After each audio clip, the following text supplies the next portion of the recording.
Hello and welcome to another Demon 212 Dreamcast review. Today I'm going to be taking a look at Soul Calibur, which you've never played it before. It's a fighting game slash beat 'em up. The whole point is it's a weapons based fighting game. For those who don't know, who've never played either Soul Blade or Soul Edge as it was called in America and I think Japan, or any of the other Soul Calibur games.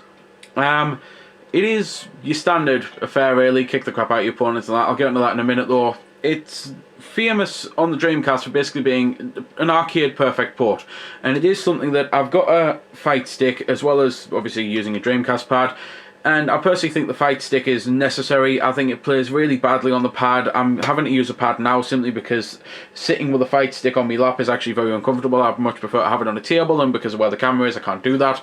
But if you've not got a fight stick, I think it's definitely worth investing in one for the Dreamcast, because I think it just works so much better on a hell of a lot of the fighters.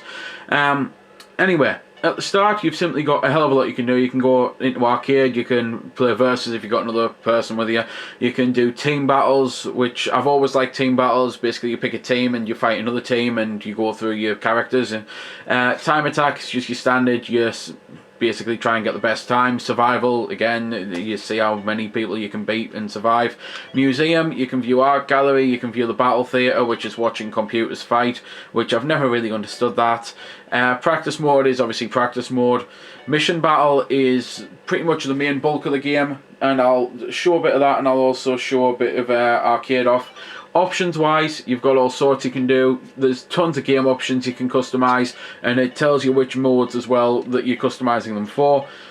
Memory cards, pretty standard and obvious really. Controller setup, you can fully customise the controls as well as customise them on the fight stick. That's pretty much it though, worth mentioning about the options. I'll start off with a little bit of arcade and then I'll go into mission battle. Arcade mode, you're going to actually spend a lot of time in arcade as well, because there is a reason to beat all of the arcade modes, like all of the characters in arcade, because pretty much the first, I think it's 10 times you beat something on arcade, so beat it with one of the characters, you get either a character or a stage to unlock, and then there's a couple of characters that you can only unlock via different routes. So it's things like one of them, it's something along the lines of you've got to beat a certain mission in mission mode to unlock a certain costume, to play that certain costume with a certain character, and then beat a certain mode to then get a character. It's mental, it really is. It's the sort of thing that means you are going to be playing the game quite a bit if you want all of the characters. The balance of the game is actually done really well. There's speedy characters, there's slow characters, there's strong characters, there's weak characters, there's characters with short distance, there's characters with long distance. And it's just one of those, it's just learning how to play as your character, to learn how to either sucker people in who have to fight up close, or keep them at arm's length if you're one who, you know, if it's just one of those things, you just have to learn how to play as them.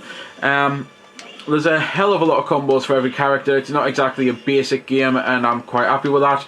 There's a blocking system which works quite well. You can ring people out by simply kicking them out the ring, so like smacking them out the ring, knocking them up into the air, knocking them back, and it's one of those things. It's the only thing I've never particularly liked about the game, because there are some people who can just abuse that and they'll sit for the entire match right near the edge and wait for you to make a move, and it can be very annoying. I much prefer the other Soul Calibur games where you can, at least in versus mode, set yourself onto a map where there's a huge barricade and that, which I've so far not found a stage like that on this one. But then again, I don't really have anyone to play the two-player with me. It's one of those, I just tend to play it on either arcade or mission mode and just keep increasing the difficulty of things.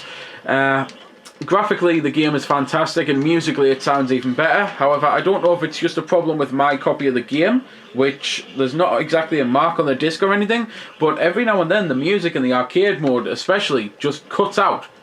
And it'll just like stop for 3-4 matches at a time, and then there'll be other times when the music plays on a 10-15 second loop, so you'll get the intro to a song and then you'll get the intro again and again and again, and I don't know why it does it.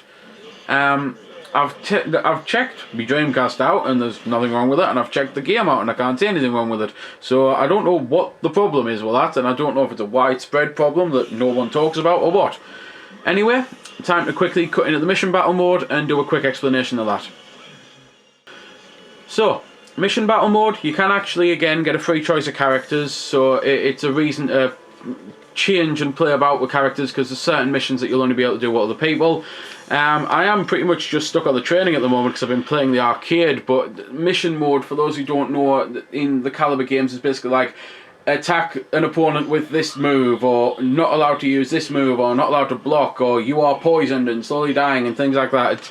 It's one of those. It's basically a way to make the game incredibly unfair in the computer's favour, and you've got to beat the odds and beat the character. It's pretty lengthy, it works well, and it's definitely a good challenge.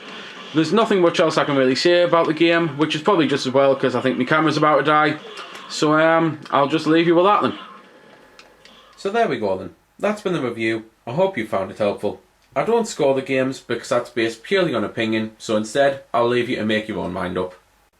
So thanks for watching, and if you've got any questions about the game that I didn't answer in the vid or that hasn't been answered in the comments, then feel free to ask and I'll help if I can. Also, if you did find it helpful, don't forget to check out my channel because there's plenty more like this up there, and don't forget to subscribe because there'll be plenty more to come as well. So until next time, this has been Demon212, signing off.